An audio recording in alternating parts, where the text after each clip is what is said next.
Good morning प्यारे बच्चों। गति चैप्टर चल रहा था हमारा और उसमें चल रहे थे गति समीकरण।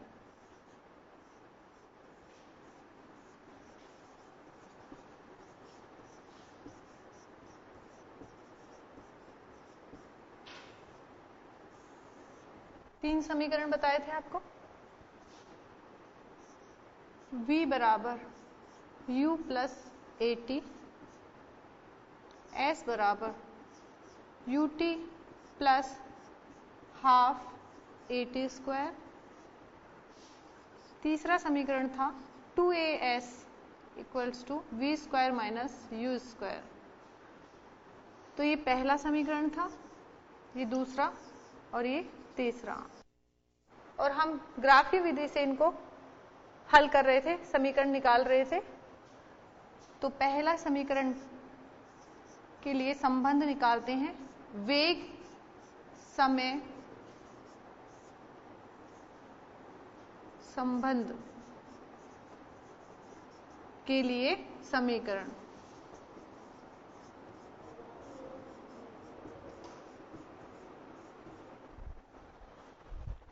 बच्चों, हमने ग्राफ बताया था आपको, थोड़ा ग्राफ पर ध्यान देंगे।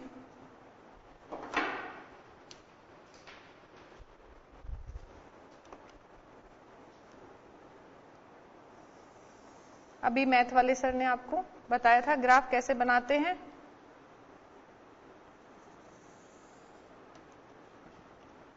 तो ये हमारा x, ये y, ये हमारा मूल बिंदु था और हम इसको जैसे कि सर ने भी बताया था आपको, ऐसे ही हम भी डिवाइड करके बता देते हैं।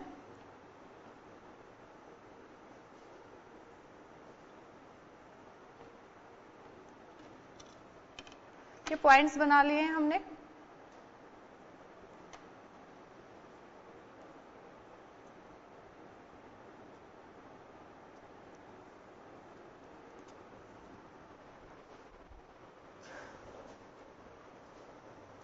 देखिए बच्चों, पहले वेग था u, बाद में वेग हो गया v और समय था t, 0 समय से t समय। अब देखिए बच्चों, u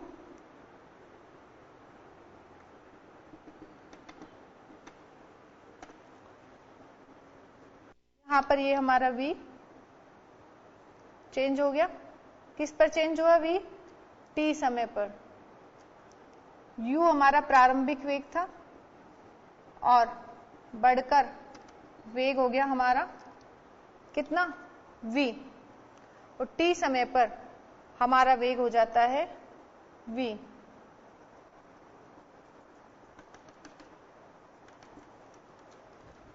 ठीक है बच्चों, तो ये t समय पर हमारा वेग v हो जाता है और इसके चेंज के लिए हम बता देते हैं आपको कि यहां से यहां तक u से और v तक में हमारा चेंज आ रहा है।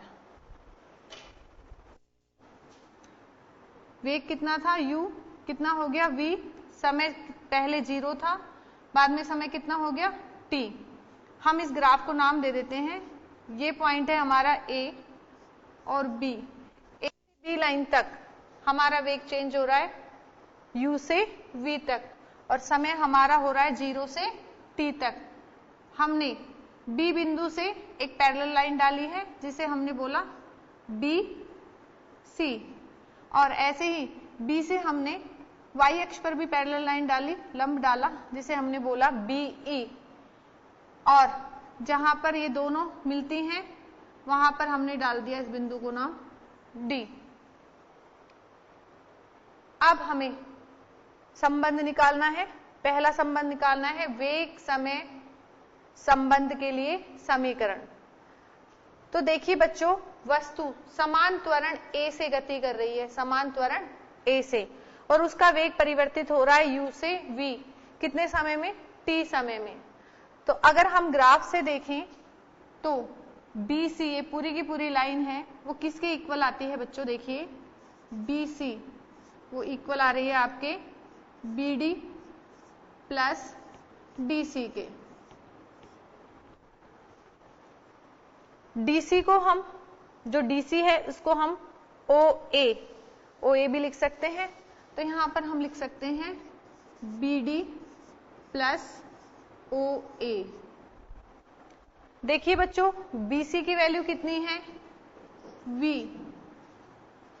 बीडी हमने एज इट इज रख दिया, ओए की वैल्यू कितनी है U, तो हमारा बीडी इक्वल टू आ जाता है V माइनस U। इसको समीकरण रख देते हैं हम 1। इसके बाद देखिए बच्चों, त्वरण, वेग और समय में, जो हमारा वेग और समय में ग्राफ बना रहे हैं, तो उसके अकॉर्डिंग हमारा जो ग्राफ प्राप्त हो रहा है वो त्वरण प्राप्त हो रहा है, एक समान त्वरण।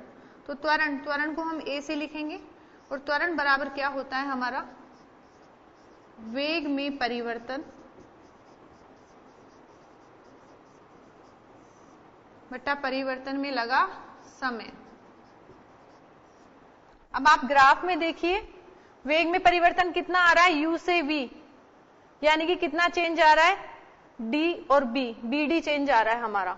तो हम लिख सकते हैं A बराबर BD। समय कितना है हमारा यहां पर AD,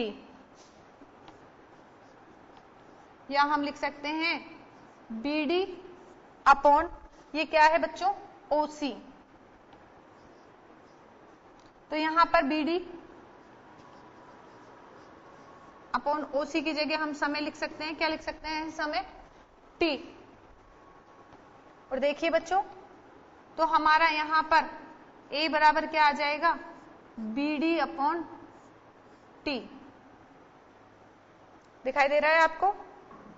यहां से हम, इससे भी हम BD की वैल्यू निकालते हैं, तो BD बराबर आता है हमारा AT। इसको मान लेते हैं हम समीकरण 2। यहां पर A बराबर आ रहा था BD अपॉन T, और हमें मेन क्या निकालना है, यहां हमने BD निकाला है, तो यहां भी हम BD निकाल लेते हैं, और BD हमारा क्या आ गया, AT के बराबर। अब आप देखिए, दोनों में यहां पर भी BD निकला है और वहां भी BD निकला है, तो हम क्या कर सकते हैं कि समीकरण 1 को समीकरण 2 के बराबर मान सकते हैं। तो समीकरण 1 बराबर किसके हो गई, समीकरण 2 के। क्यों? क्योंकि दोनों में ही BD का मान निकल रहा है। तो देखिए बच्चों, यहां पर हम लिख सकते हैं AT बराबर किसके हो गए बच्चों, V माइनस U के, या ज्यादा अच्छा ये रहेगा कि हम V minus U equal to AT लिखें, क्योंकि हमने पहले यहाँ पे V माइनस U लिखा है ना। हम एक, समीकरण 1 हमारी क्या है, V माइनस U, तो 1 की जगह रखना हमने V माइनस U, और 2 की जगह क्या रखा बच्चों, AT। अब देखिए, हम V की वैल्यू निकालें यहां से, तो V बराबर क्या आ जाएगा, U उस तरफ जाके किसका हो जाएगा, प्लस का, तो ये हो गया U प्लस AT। और ये हमारी मेन मुख्य समीकरण है, गति की पहली समीकरण है। किससे, वेग समय संबंध के लिए समीकरण है बच्चों ये। तो ये हमारी गति की पहली समीकरण आ गई है, मेन इंपोर्टेंट। इसको हम यहाँ पर तो सॉल्व कर रहे हैं, तब तो हम 3 नंबर दे देते हैं। और वैसे ही हमारी कौन सी समीकरण है, गति का प्रथम समीकरण।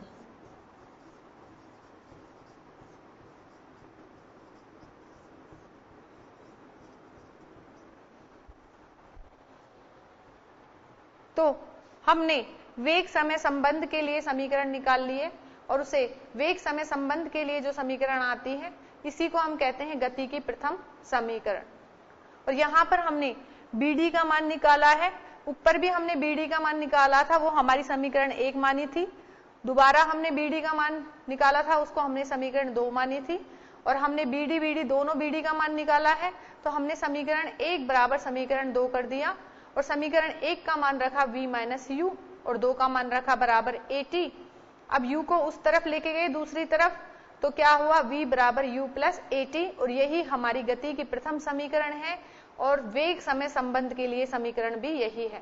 अगर आपके पास क्वेश्चन आ जाए बच्चों कि वेग समय संबंध के लिए समीकरण निकालिए, तो आप ये पूरा डायग्राम बनाओगे ग्राफ, और ये पूरा लिखोगे।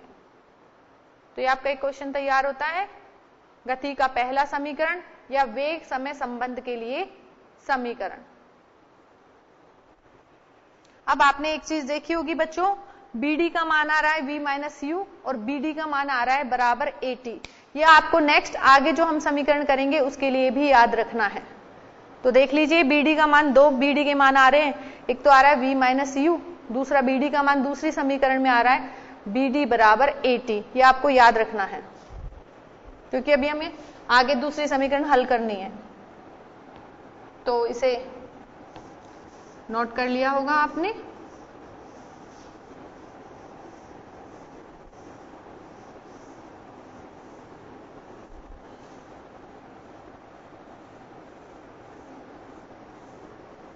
तो पहला समीकरण किसी के लिए निकाला था बच्चों, वेग समय संबंध।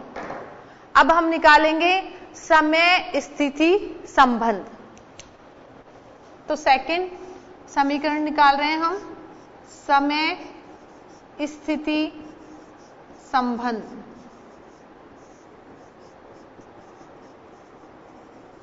इसके लिए समीकरण निकालेंगे, के लिए समीकरण।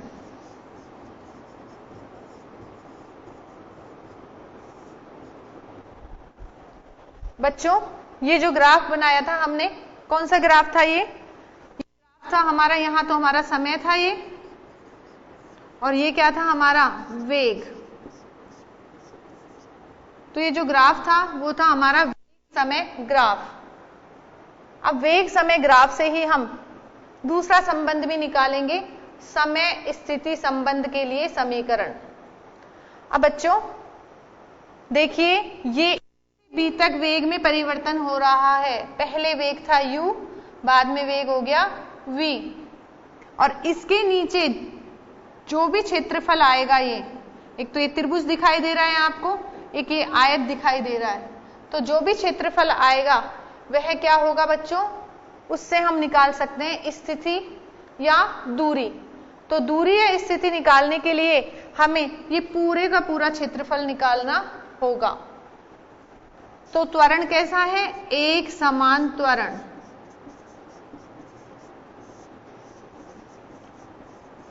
और इसको क्या माना हमने, a। दूरी निकालनी है हमें, दूरी s। ठीक है बच्चों।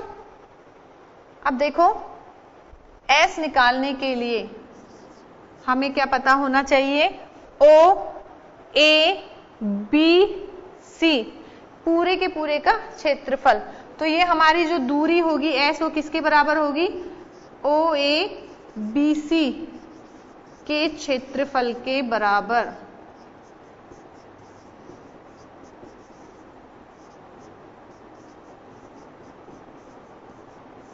अब बच्चों देखिए, OABC का हम निकालना चाह रहे हैं। तो OABC, इसके लिए दो आकृति हमें दिखाई दे रही है, एक तो दिखाई दे रहा है हमें आयत, दूसरी दिखाई दे रहा है हमें त्रिभुज। तो इन दोनों का योग कर दें हम तो OABC का पूरा क्षेत्रफल आ जाएगा।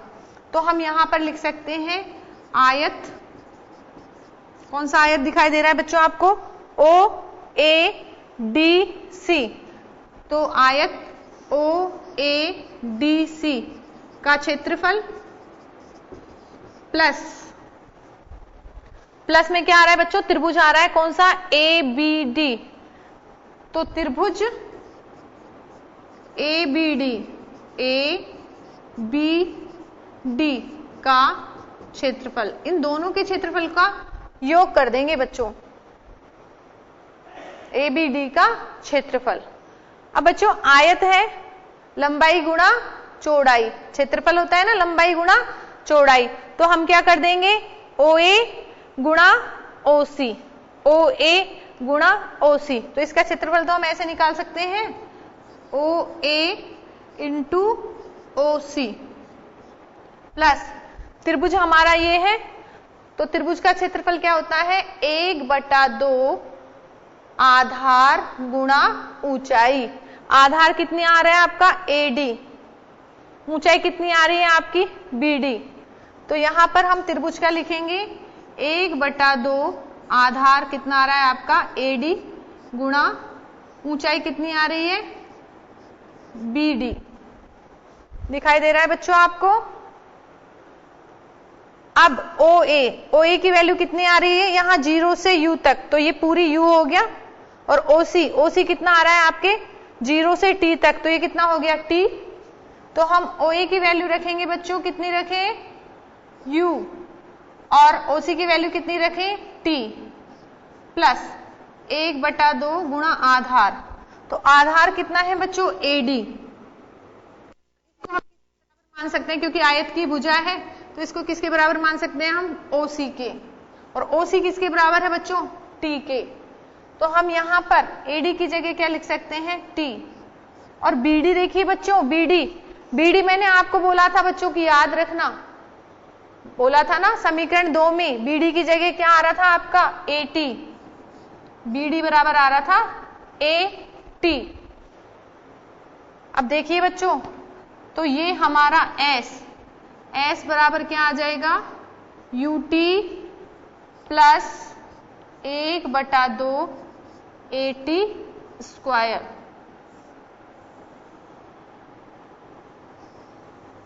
और ये हमारा समय स्थिति संबंध के लिए समीकरण आ जाता है बच्चों। किसके लिए? समय स्थिति संबंध के लिए समीकरण। और इसी को गति का कौन सा समीकरण बोलते हैं? दूसरा। तो ये हो गया बच्चों गति का द्वितीय समीकरण।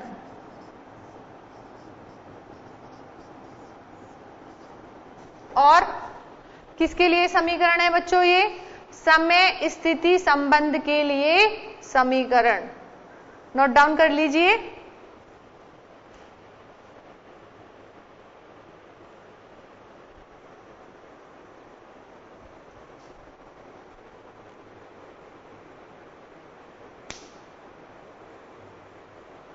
आप इसे नोट डाउन कर लीजिए बच्चों।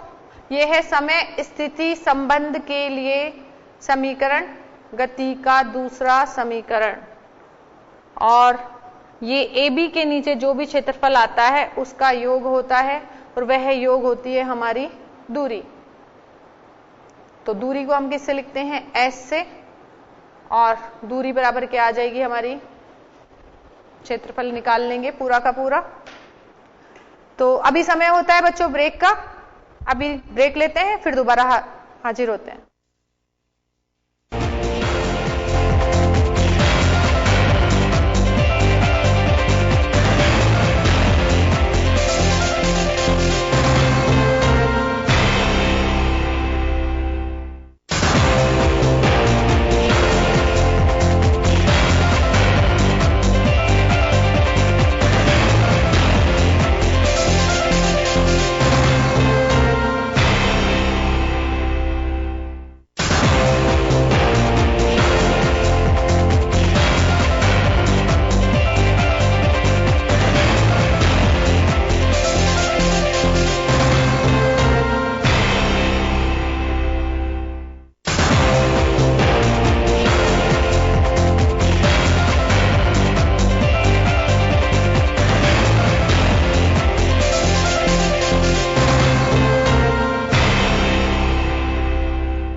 ब्रेक के बाद आपका स्वागत है बच्चों। तो अभी गति का दूसरा समीकरण बताया था, अब हम बताएंगे गति का तीसरा समीकरण, और वो निकलेगा हमारा वेग स्थिति संबंध।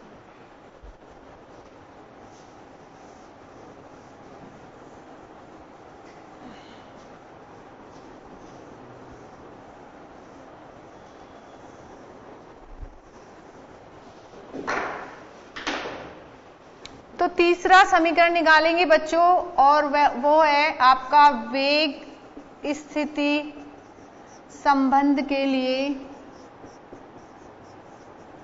समीकरण, संबंध के लिए समीकरण।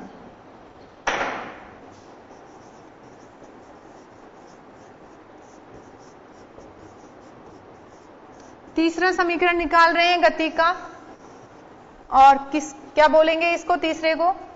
वेग स्थिति संबंध के लिए समीकरण।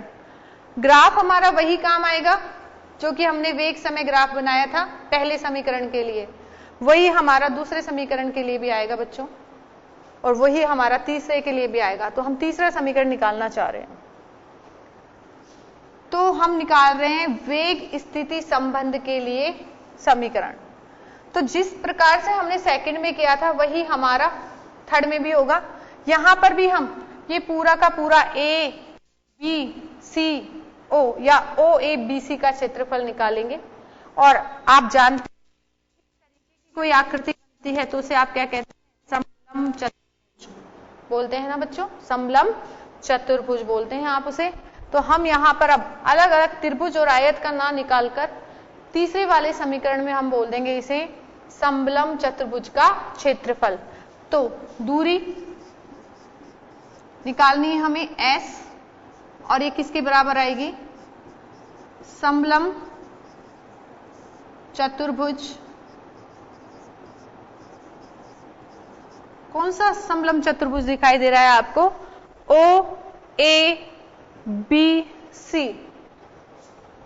तो समलंब चतुर्भुज O A B C का क्षेत्रफल। अब बच्चों समलंब चतुर्भुज के क्षेत्रफल का सूत्र आपको पता होगा, पता नहीं है तो याद कर लीजिए। क्या होता है समलंब चतुर्भुज का क्षेत्रफल? 1/2, ठीक है। जो इसमें दो भुजाएं हैं, एक तो ये रही भुजा जो पैरेलल है, लंब में है, एक तो भुजा है OA और एक है BC जो पैरेलल है, एक दूसरे के क्या है? समानांतर है। तो इन भुजाओं का योग, इसका और इसका, इन भुजाओं का योग गुणा इनके बीच की दूरी। तो इनके बीच की दूरी क्या है? AD। तो हम क्या लिख सकते हैं? भुजा, दो भुजाएं जो कि एक दूसरे के समानांतर हैं। तो कौन कौन सी भुजाएं समानांतर है? एक तो OA और दूसरी BC, इन दोनों का योग। तो सूत्र में क्या लिखेंगे हम? भुजाओं का योग इंटू भुजाओं के बीच की दूरी। तो 1/2 भुजाओं का योग। भुजा कौन कौन सी है बच्चों? OA प्लस दूसरी भुजा कौन सी है? BC। और इनके बीच की दूरी कौन सी है? AD। और AD को हम क्या लिख सकते हैं? OC भी लिख सकते हैं। देखिए AD और AD और OC क्या है? बराबर है। तो हमने क्या लिख दिया? 1/2 OA प्लस BC ब्रैकेट में लिख दिया, और लिख दिया हमने OC। यहां पर लिखें 1/2। OA की वैल्यू कितनी है? देखिए बच्चों, OA किसके बराबर है? U के। और BC ये कितने के बराबर है? यहां पर क्या वैल्यू है? V। तो BC की जगह हमने रखा V। और OC की वैल्यू कितनी आ रही है बच्चों? T। और ये क्या आ रहा है हमारा? S। तो S बराबर हमारा आ रहा है 1/2 U plus V into T। अब देखिए बच्चों, आपने समीकरण निकाली थी, क्या निकाली थी बताइए? AT बराबर आया था हमारा V माइनस U। AT बराबर V माइनस U। अगर हम यहां से t की वैल्यू निकाल लें बच्चों, t बराबर आ जाएगा हमारा v माइनस यू बटे में a।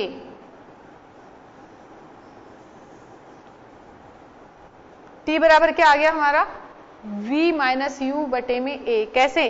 हमारी पहली समीकरण थी ना जो, उसमें निकला था at बराबर v माइनस यू। at बराबर क्या निकला था? v minus you.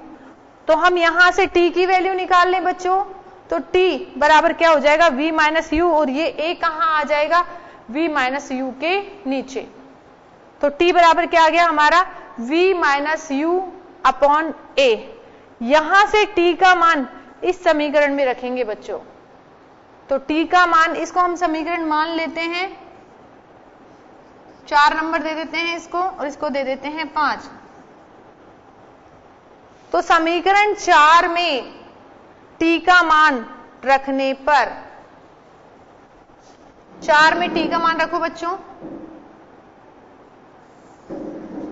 देखिए 4 क्या है हमारा? s बराबर 1/2 u plus v into T, और t की वैल्यू कितनी है हमारी? v minus you. यहां पर u प्लस v लिखो या v प्लस u लिखो, एक ही बात है। तो हमने यहां पर s बराबर क्या लिखा बच्चों? 1/2 v प्लस यू। हमने u प्लस v को v प्लस यू रख दिया, और यहां पर t की वैल्यू क्या रख दी बच्चों? हमने v माइनस यू बटे a। तो इसकी वैल्यू रख दी v माइनस यू बटे में a। अब देखिए बच्चों, ये आ रहा है आपका v plus you, v minus you upon 2a। s बराबर क्या आ रहा है आपका? v प्लस यू, और ब्रैकेट में क्या लिखा? v माइनस यू अपॉन क्या आ गया आपका? 2a। अब आपको मैथ में सूत्र याद आ रहा होगा बच्चों, a plus b, a minus b, इसको क्या लिखते हो बच्चों आप मैथ्स में? गणित में क्या लिखते हो इसे? a प्लस बी ब्रैकेट में a माइनस बी, तो इसको लिख देते हो a square minus b square. लिखते हो ना बच्चों? क्या लिखते हो? a प्लस बी और a माइनस बी को लिखते हो a square minus b square. अब यहां पर हम a की जगह देखें तो क्या आ रहा है? v, और b की जगह क्या आ रहा है? u। तो हम क्या लिख सकते हैं बच्चों इसे? v square minus u square. तो हमारा s बराबर क्या आ जाएगा बच्चों? v square minus u square upon 2a। आप इसे नोट डाउन कर लीजिए।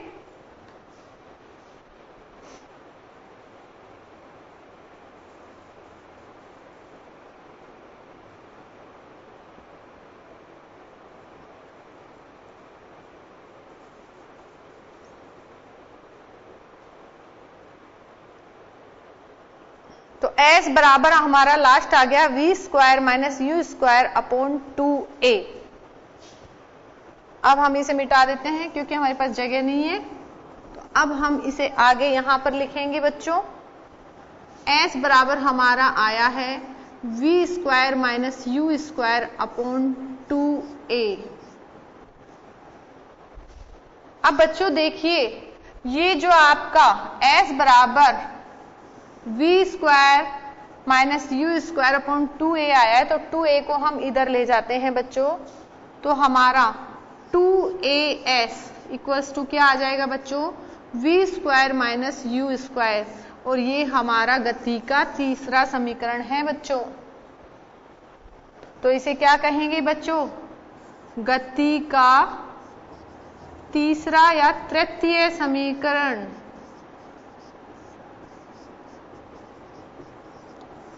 और किसके लिए समीकरण है बच्चों? ये वेग स्थिति संबंध। यहां पर देखिए वेग ये रहा, स्थिति ये रही, तो वेग स्थिति संबंध है ये, और ये है आपका गति का तीसरा समीकरण।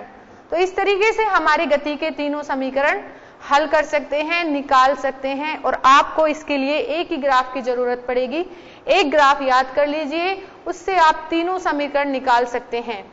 पहले समीकरण में हमने इस पूरी लाइन को जोड़ा था, यानी कि BD प्लस DC किया था, और उससे हमने क्या निकाला था, बच्चों, V बराबर U प्लस AT गति का पहला समीकरण। दूसरे में हमने AB के नीचे जो क्षेत्रफल था वो निकाला था, और इसको दो हिस्सों में निकाला था, एक तो त्रिभुज और एक आयत, और उससे हमारा S बराबर आ गया था UT प्लस 1/2 AT स्क्वायर। तीसरे में हमने अलग अलग क्षेत्रफल नहीं किया, बल्कि हमने पूरा का पूरा एक क्षेत्रफल ले लिया, उसे बोला हमने समलंब चतुर्भुज का क्षेत्रफल, और समलंब चतुर्भुज का क्षेत्रफल निकालकर हमने तीसरा समीकरण निकाल लिया था 2AS equals to V square minus U square. तो आपके इस तरीके से गति के तीनों समीकरण प्राप्त हो जाते हैं बच्चों, और इस ग्राफ से इस तरीके से आप गति के तीनों के तीनों समीकरण निकालकर हल कर सकते हो। तो वंस अगेन वापस से पहला संबंध क्या था बच्चों, वेग समय संबंध के लिए समीकरण। दूसरा क्या था बच्चों, समय स्थिति संबंध के लिए समीकरण। तीसरा क्या था बच्चों, वेग स्थिति संबंध के लिए समीकरण। तो यहां पर फर्स्ट था वेग समय संबंध के लिए समीकरण। दूसरा क्या था बच्चों, समय स्थिति संबंध के लिए समीकरण। तीसरा क्या था बच्चों, वेग स्थिति संबंध के लिए समीकरण। तो इसके लिए समीकरण आई थी आपके V बराबर U प्लस AT। इसके लिए समीकरण आई थी S बराबर क्या आई थी बच्चों, UT प्लस 1/2 AT स्क्वायर। और तीसरी समीकरण आई थी बच्चों आपकी 2AS equal to V square minus U square. तो ये तीनों संबंधों के लिए समीकरण हमने निकाल ली थी। आज हमारा लेसन नंबर 8 समाप्त होता है, और आप इसे अच्छे से याद करेंगे और प्रैक्टिस करेंगे। नेक्स्ट टर्न पर हम लेंगे नवा लेसन, बल और गति के नियम। ठीक है बच्चों, तब तक के लिए नमस्कार, धन्यवाद।